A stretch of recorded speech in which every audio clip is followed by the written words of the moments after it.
Right, hello guys, welcome back. Episode Heresy has brought with it the most significant damage meta shakeups we've seen since the release of the final shape, mostly due to the addition of Bolt Charge and some newly added weapons and damage perks like the reprised Hezen Vengeance and Elemental Honing. Furthermore, the inclusion of Particle Reconstruction in the artifact and some pretty hefty buffs to the Queenbreaker and linear fusion rifles in general have thrust them into the spotlight once more. Something I never would have predicted, but to be quite honest with you, it's quite nice being able to relive the linear meta from the Witch Queen era. And all this is to say that it's high time we make an updated guide on the highest DPS in the game for every single class in the episode Heresy sandbox. First things first, before we get into any of the rotations, I want to state that despite us receiving some really awesome weapons that fit into damage rotations very well, like Hezen Vengeance, this season it's not entirely necessary to learn any, since for one, Queenbreaker is an excellent option for most crit-based bosses like the Witness, Oryx, or even the Corrupted Puppeteer, especially if you have the Catalyst and rock with Particle Reconstruction. And in a similar vein, Lord of Wolves is also totally busted right now, with it absolutely shredding through close range bosses with ease due to its rework. So in general, for most crit-based bosses, Queenbreaker is the way to go, and for all bosses within shotgun range, Lord of Wolves is the no-brainer choice. That said though, the new sandbox has definitely brought with it some banger rotations despite the prominence and potency of the aforementioned weapons. Plus, rotations are far more enjoyable to perform and, dare I say, more ethical. One last thing, much like I mentioned last time, the strategy you use for DPS is incredibly dependent on several factors like phase length, range, or boss model size. Think about how wildly different the Witness and the Corrupted Puppeteer are, which is why I'm once again going to showcase several rotations for each respective class that do well in different situations, some for more general bosses and others that could be more catered to something like the Witness or the Corrupted Puppeteer. So without further ado, let's dive right in, starting with the Warlocks. Okay, so for the Warlock we have three, but mainly two builds that I want to show off today. The first, that's not really a build, is just using Queenbreaker with Sanguine Alchemy. I'll have a clip playing on stream now, but if you do this optimally by swapping to a prismatic loadout afterwards that contains Sanguine Alchemy and has things like Facet of Courage and Facet of Solitude on it, then you're looking to be hitting around 6 million damage just with Queenbreaker, and of course that is assuming you have Limit Break and Particle Reconstruction on as well, so that is going to be your first damage rotation, I suppose. But in terms of actual true rotations, the first one I have here is the Witherhoard, Psychopomp, and Hezen Vengeance rotation. So the way this rotation works is that it has two weapons with Envious Arsenal and the new perk Elemental Honing, and we're just going to be cycling them, and because we have Envious Arsenal on both of these weapons and Witherhoard with autoloading holster, is going to allow us to cycle between all of these weapons in a nice fashion, giving a nice clean rotation. So for the subclass for this, you're going to need Bleakwatcher and Helion for some extra damage over time, and then the 3 or 4 essential fragments are going to be Facet of Ruin to increase the damage of our shatters that come from Bleakwatcher, and then we're also going to take Facet of Dominance so that our Transcendent Grenade applies Weaken, and then finally we also have Facet of Courage to improve the damage of our Nova Bomb by 10% whenever the target is affected by a darkness debuff, which in this case is Arcane Needle. And in order to make our abilities most effective for damage, we are of course going to be using an exotic class item with Spirit of the Star Eater and Spirit of the Apotheosis. You don't necessarily need Spirit of Apotheosis, however Star Eater is mandatory because that's going to increase the damage of our Nova Bomb by 50%. Furthermore, this build is no stranger to Sanguine Alchemy because the main idea is we're going to do a little bit of damage with our weapons, and then after we throw our Nova Bomb, we are then going to swap to Sanguine Alchemy mid-animation and then just continue the damage from there on. As far as the artifact perks are concerned for this rotation, the only ones you really need are Flashover to increase the damage of your Bolt Charge if you happen to go into the rotation with it, and then Limit Break and 2 Shreds to improve the damage of your Unraveled projectiles, and your Nova Bomb by 30% as long as you have a Void Overshield. Now, where does that Void Overshield come from? It actually comes from the boost from Maligned Harvest. It states that applying Weaken provides a small Void Overshield. Another note on the weapon front, you don't have to use a Psychopomp in this slot. You could also opt for an Unvoiced with Redirection and a damage perk. This is a very strong weapon, and in fact you're hitting around almost 200,000 damage per slug if you have this perk fully going, but using this weapon is a little more finicky because you have to get kills with the shotgun first before going into damage, and it's just a bit of a hassle. With Psychopomp you don't have to worry about any of that, plus if you have the role of Envious Arsenal and Elemental Honing, then Elemental Honing is just a perk that kind of feeds itself. Prismatic Warlock is a subclass where it's very easy to get access to ×5 Elemental Honing because your Stasis turret very easily covers the Stasis portion, the Helion does the Solar, you have Strand from Arcane Needle, which is just one of the best darkness melees in the game, and then Void from Nova Bomb or your Grenade, and then the Arc is the only part that's missing, which is where Psychopomp comes in because we need that arc damage damage to top off the perk to ×5. And by the way, elemental honing ×5 is a 35% damage buff. So in terms of how to actually carry out the rotation, unfortunately, area denial frames are sometimes a little bit weird when it comes to interacting with Envious Arsenal as a perk, and same thing with Witherhoard. So the main idea is we're going to be doing the rotation backwards, as in we start with the rocket, then go to the area denial frame, and then go to Witherhoard. So basically, when the rotation starts, it's going to be rocket, then we're going to go into the area denial frame, Witherhoard, and then we swap back to the rocket, then we use our super, and then after that, it's just a case of repeating the cycle of shooting rockets, then back to the area denial frame, and then back to Witherhoard, and just doing a grenade and a melee in there whenever you can. And also, before damage starts, do remember to kind of pop your Helion and do your stasis turret down on the ground at the same time. But it really is just as simple as doing rocket, area denial frame, then Witherhoard, and just repeating, throwing some abilities in there.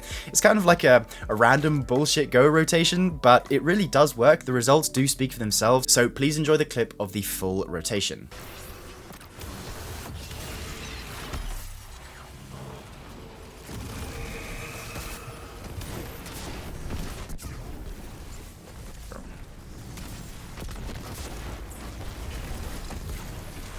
Okay,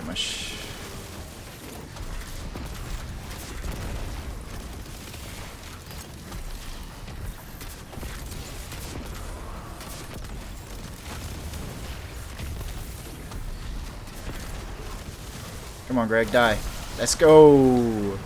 There we go, man. There we go. One more thing before we move on to the next rotation. I will have dim links to all of these builds in the description, so don't worry about having to copy all of these builds. They will all be provided for you down below in the description, so don't worry about that. Okay, so for the next rotation, we are actually going to be doing a Strand Warlock Euphony rotation, and the main reason is because of Particle Reconstruction in the artifact this season, which, if you didn't know, is around a 27% debuff when you have maximum stacks of it going, and because Euphony is a linear, it benefits from that. This rotation is going to be suitable for crit-based bosses like the Witness, which is what you're going to see the clip of, and we're also going to be pairing it with a chill inhibitor that has cascade points and bait and switch on it. Now, this is a bit of a relic from last season, and GLs aren't really as relevant this season, but this role in particular actually does fit quite nicely here, because keep in mind, GLs are still actually very good for damage. It just so happens that things like Lord of Wolves and Queenbreaker outshine them this season, but in future, they will still be very good. So the main idea with this rotation is we're going to be using Euphony to charge cascade point on this grenade launcher, and then we're not going to reload it. We are instead going to rely on a stasis holster to reload the chill inhibitor in the background, and we are occasionally going to be swapping to it. The main part of the damage comes from Euphony, but the addition of chill inhibitor is going to kind of enhance that rotation just a little bit. And of course, with any Euphony rotation, you need to be using Apotheosis Veil. We are also on Pure Strand in this case, and you could also do this on Prismatic with a Star Eater Apotheosis class item. However, the advantages that Strand has is the Thread of Evolution fragment, which increases the damage of threadlings by 33%, I believe, which is just a nice damage bonus because we're going to be making lots of threadlings with Euphony. And then it also has Thread of Ascent to reload the weapon you have held when you throw your grenade, which is going to help reload our chill inhibitor. And also you have Thread of Generation so that your grenade energy comes back from damage, letting you use Thread of Ascent more often. So in terms of how to actually do the rotation, your main aim is to make sure the target becomes unraveled first, then throw one grenade, and then you pop your super, which gives you the Apotheosis bonus, then throw around 3 to 4 grenades while shooting Euphony, so you can kind of shoot one burst, throw a grenade, shoot another burst, throw a grenade, and once you've thrown around 3 grenades, that's when you can swap to your other weapon to proc bait, and then onto the grenade launcher, empty the mag, and it's here that you'll be able to reload this using another grenade, and then you can stow it, go back to Euphony, keep doing Euphony all the way, and once you've emptied enough Euphony and enough time has passed, you can then repeat the process of going to your secondary weapon to proc bait, then back to the grenade launcher, shooting off the entire mag, because by that point, Stasis Holster should have kicked in to reload the entire mag, and then again, use a grenade to reload it, trigger cascade point again, and then you don't have to reproc bait because it should already be ticking, then empty the mag of the grenade launcher again. This rotation is kind of weird, and it's mainly only suitable for the Witness, but it does put out a decent amount of damage. Now, as far as the artifact perks are concerned for this rotation, you're actually going to want the boost for Unraveling Orbs so that your strand weapons deal increased damage to strand debuff targets, and the strand debuff in question is going to be Unravel and Sever, because if you have the boost for Horde Shuttle, your Threadlings will sever targets that they damage, and this applies to all of your Threadlings. And then for the final column, you are going to want Particle Reconstruction, obviously, to buff Euphony, and then 2 Shreds so that your unraveling projectiles deal more damage. So here is the clip of the rotation in action.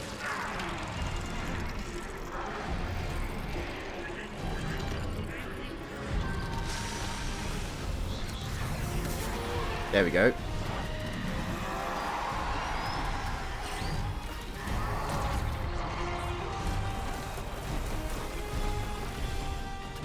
Okay, this is good, this is good.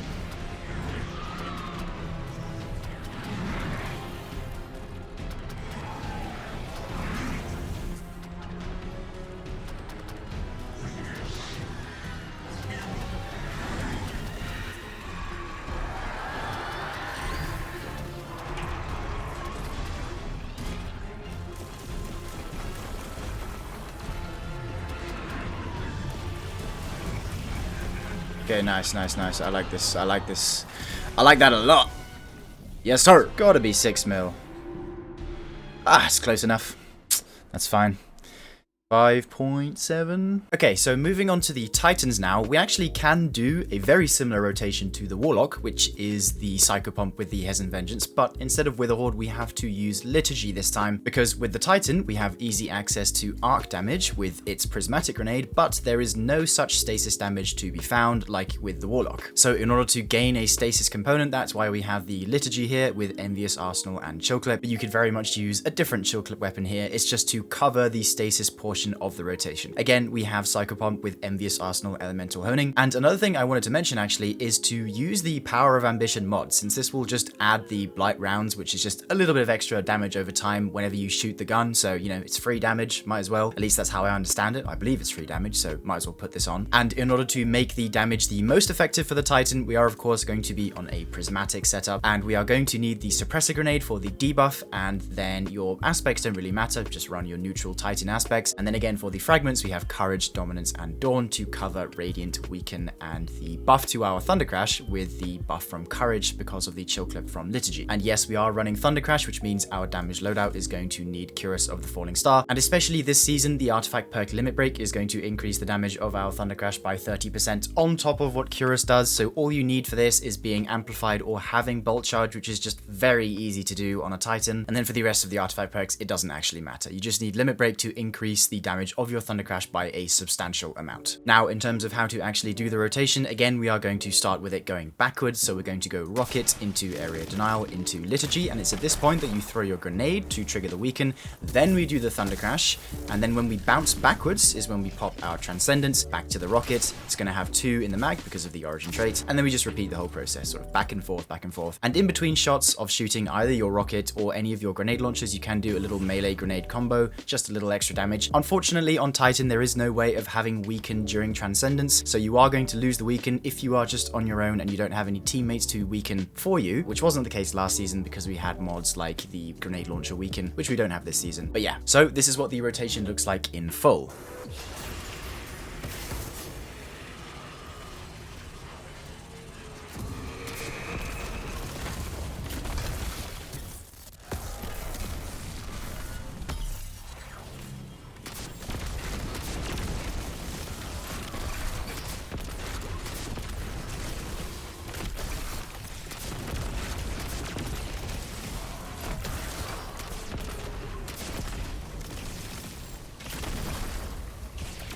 Okay, this is good, this is good. I like this. Little wombo combo. Boom, boom, boom. Okay. 4.5. Alright, I'll take it. I'll take it.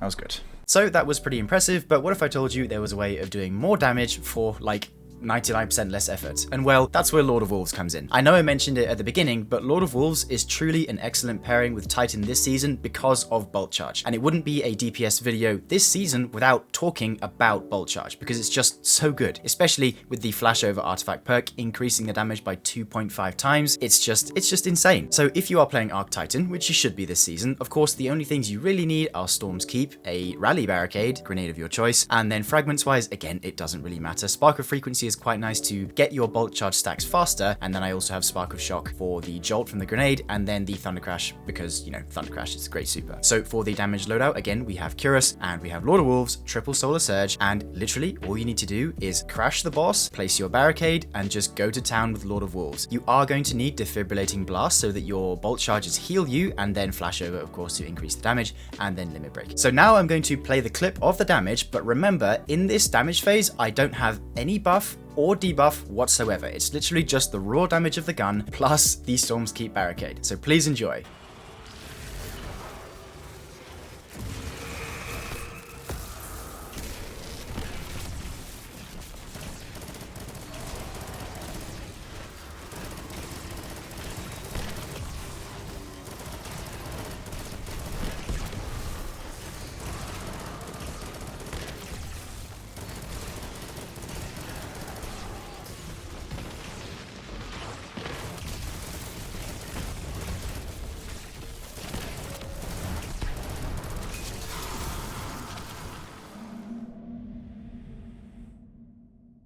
So yeah, you can be flashy with the rotation that I showed you first, but to be honest, it's just, you really don't have to. All you need to do is slap on Lord of Wolves. I don't know if this is getting changed in Rite of the Nine. It probably is, or it maybe isn't. Like, I'm pretty sure somebody tweeted nerf Lord of Wolves Bungie, and they replied with why. So, like, you know, who knows? But anyway, that's it for the Titan. There really isn't much else this season other than these two. So now let's wrap it all up with the Hunter. So for the Hunter, again, you can do a variation of the Hezen Vengeance area denial plus with a horde rotation, just like the other two classes, and still get a decent amount of damage on Greg. But where the Hunter really shines this season is what it can do against bosses like the Witness or Oryx, or just any kind of long range, long phase boss in general with Still Hunt and a Rocket. And this is actually almost going back to the glory days of Still Hunt back in Final Shape when it was doing absurd amounts of damage, and we are actually getting very, very close, and the reason for that is mainly due to Hezen Vengeance. Because again, just a quick recap, Time Lost Magazine increases your magazine size to 2. It doesn't have to wait for a cooldown like Reconstruction did back in the day, it's just 2 every time. And if you combine this with autoloading holster, especially when enhanced autoloading holster now is better than pre-nerf Reconstruction. So after popping your super, you're going to get 2 in the mag every time this triggers, and like I mentioned earlier, Elemental Honing is a 35% damage buff, which is now the best in slot for rockets. And I believe with Elemental Honing, Bungie are trying to phase out bait and switch, but I could be wrong about that. It's more of a skillful perk to get, and it's definitely catered towards Prismatic, and I would like that, to be honest. I'd like a bit of a shake-up. But anyway, yes, this rotation is almost like the classic old one, but it's just a little more complicated, and that is honestly a bit of an understatement. Again, it is cycling Still Hunt and Hezen Vengeance together in harmony and using Transcendence to cancel animations and things like that. Here are the fragments. The main ones you're going to need are Courage to improve the damage of your Golden Gun, which we're going to use with Celestial Nighthawk over here. Facet of Solitude is going to be an easy way to provide a darkness debuff on the target, which is going to then feed into Facet of Courage, because it takes only 3 sniper hits with Still Hunt to trigger this. Then we have Facet of Dominance for the Weaken and Facet of Dawn for the Radiant. Then the other important fragment, which we didn't use last time, is Facet of Command. This is more of a witness thing, but Facet of Command will reload your held weapon whenever you freeze a target. And this is actually very important for reloading our Still Hunt, because as you can see, we actually don't have a solar holster on our boots, which is what you would use previously, but this time we are using triple Solar Surge and are instead relying on Facet of Command to reload our Still Hunt mid-rotation. And in terms of where we actually get the freeze from, it's from our Hailfire Spike Prismatic Grenade, because it has the freezing and ignition component, and the freeze part is the first part, so it comes on relatively quickly after you throw the grenade itself. So the main idea with this rotation is we are trying to get our Elemental Honing stacks prepped before damage, and then going into damage will let us accumulate the remaining stacks. So the first 2 that we get are from swapping to a Strand SMG, tapping an ad with it, and then going into Ascension, which gives the arc component, and the rest comes from Solar here. We have Void from the grenade, and then Stasis will come from the Hailfire Spike. Now, this rotation isn't exactly something I can show you how to do in like this type of video, so instead I'm just going to roll the clip and show you how much damage this rotation can actually pump out.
So yeah, that's a really good amount of damage. It's so much better than it was in previous seasons. In fact, if you go back to my older videos where I've done this kind of highest DPS per class, it's like 2 million more than the other ones that we did back then. And all of that is mostly down to Hezen Vengeance. And again, here are the artifacts. You need 2 shreds and limit break to increase the damage of your Goldie to almost 1 million, 2 shreds to get the damage of your unravel up a little bit. And then we have Horde Shuttle as well, so that threadlings kind of occasionally spawn on the target. But yeah, like I said, and like you saw, this rotation is fairly complex. So if you would like a separate video of me breaking down this rotation, I would be down to do that. But just let me know in the comments below, because I don't think we have enough time. I'd rather kind of sit down and make a script about that rather than kind of ramble about it like I am now. But anyway, there we have it. That is the highest DPS in the game for every single class in episode Heresy. There is quite a lot of variance this season, but I believe what I showed you is still a pretty good basis for what you would call highest DPS. And unfortunately, they are kind of eclipsed by Lord of Wolves and Queenbreaker this season, but you know, it is what it is. It's a shake-up, at least compared to last season. Anyway, I hope you guys enjoyed the video and learned something new. As always, there will be dim links in the description for you to copy the builds hassle-free. And with that concludes today's video. So thank you very much for watching, and I will see you in the next one. Bye for now, dear viewer.